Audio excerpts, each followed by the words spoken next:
So Vivek Ramaswamy seems to be the right's new it boy that all the conservative grifters, like Candace Owens and Tim Pool, are latching onto. And one of his big claims at the debate the other night was that he's not bought and paid for like all these other guys. But how exactly did he make his money at such a young age? And you're probably guessing, seeing as I'm making this video, that it wasn't some sort of unethical way. But you're going to want to stick around because I would almost guarantee you it's worse than you're thinking. After working at a hedge fund for a while, Vivek made his big money in the biotech space. Vivek had a company called Axovant that was incorporated in Bermuda, but was pushing a drug called RVT-101 that was supposed to help slow the effects of Alzheimer's. But where exactly did this awesome new drug come from? Did Vivek develop it? Well, of course not. And this is where it starts to get a little crazy, because he actually purchased the rights to it from a bigger company, GlaxoSmithKline, for just $5 million. But wait, hold up. If this drug does what they say it does, why would GlaxoSmithKline sell it for just $5 million when they could make billions? Well, it's because they had pretty much given up on the drug after it failed not 1, not 2, not 3,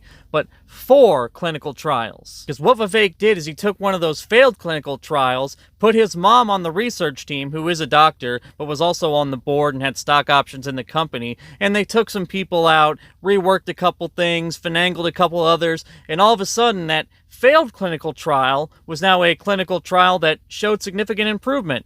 Just like that. Overnight. You then, of course, rename the drug, and now you have a promising new drug and a finagled phase 2 clinical trial that you can cherry pick a few lines from. You then go on CNBC and talk about the unlimited potential that this company has. Then all you gotta do is file for your IPO and watch the money roll in. Even though before the company itself actually makes any money, you got to pass phase 3 clinical trials, but more on that in a second. And when they eventually did do their IPO, it was the biggest biotech IPO ever. The stock doubled on the first day, and eventually it went from $15 all the way up to $50, based on a hope, a prayer, and Vivek's salesmanship. But then, after the stock shot up and enough time had passed so Vivek's family and rich friends could sell off their shares, it was then finally time to do stage 3 trials. And surprise, surprise, it completely flopped, which caused the stock to drop 99% in one trading day because it was now a worthless stock. But he had always known it was a worthless stock. And if you do know anything about the stock market, you're probably asking yourself, why does a company called Axovant have a ticker CO Gene Therapies?